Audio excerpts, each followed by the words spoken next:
We thank His Excellency. Nous remercions Son Excellence.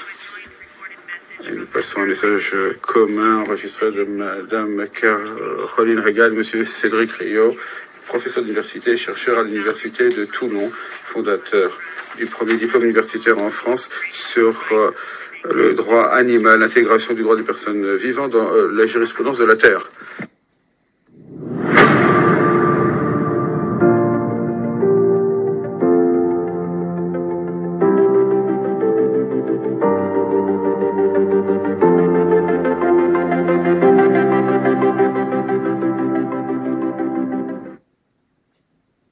Notre monde est aujourd'hui fortement secoué. Crise sanitaire planétaire sans précédent. 6e extinction massive qui a déjà débuté. Les signaux d'alarme se multiplient. Face à l'urgence écologique, le droit de l'environnement, créé il y a quelques années, montre ses limites. À l'ère de l'Anthropocène, des changements transformateurs sont nécessaires pour assurer des objectifs de développement durable. À cet égard, le droit du vivant peut avoir son rôle à jouer. Il repose sur des textes fondateurs à vocation internationale. Ces textes, au nombre de 2, le premier, la Déclaration sur la personnalité juridique de l'animal, dite Déclaration de Toulon, proclamée le 29 mars 2019. Elle est la réponse juridique à la Déclaration de Cambridge, qui affirmait, 7 ans plus tôt, que les animaux disposent des substrats neurologiques de la conscience. Puisque les animaux sont des êtres vivants, sensibles, intelligents, conscients, le droit doit en tirer les conséquences. C'est pourquoi la Déclaration de Toulon affirme qu'aux yeux du droit, les animaux doivent être considérés comme des personnes et non des choses. Le second texte fondateur est la Charte du droit du vivant.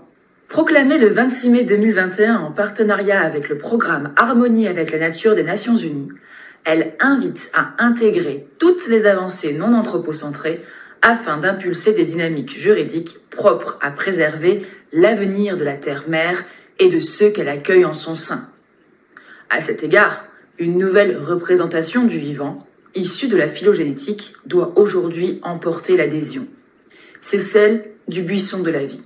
L'homme n'étant plus seul au sommet d'une pyramide, il appartient à chaque ordre juridique de déterminer quelles sont les branches de l'arborescence qui peuvent être exaucées au rang de personnes juridiques. Le juriste du vivant accompagne l'élargissement de la notion de personne physique. S'inscrivant dans la soft law, c'est-à-dire un droit non contraignant, les textes fondateurs du droit du vivant se diffusent à travers le monde au soutien de la jurisprudence de la Terre. Encore récemment, un groupe de sénateurs mexicains a déposé 2 projets de réforme institutionnelle. L'un visant à modifier la Constitution, l'autre visant à modifier le Code civil. Et en s'appuyant sur la Déclaration de Toulon et la Charte du droit du vivant, ils proposent de faire des animaux des sujets de droit non humains. Il en est de même devant l'Assemblée constituante du Chili, où la Déclaration de Toulon appuie les avancées souhaitées en droit des animaux et de la nature. La transmission du savoir peut aussi contribuer au changement de paradigme non anthropocentré.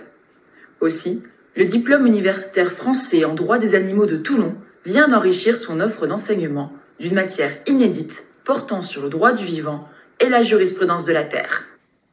Dans un objectif d'harmonie avec la nature, visant entre autres la protection de la biodiversité, le droit du vivant est celui qui saura au mieux accompagner le développement de l'économie écologique, puisqu'il garantit l'équilibre entre les intérêts de l'être humain, des animaux et de la nature.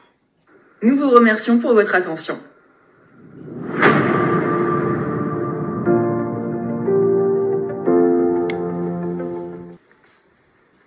We thank those. Nous remercions les délégués.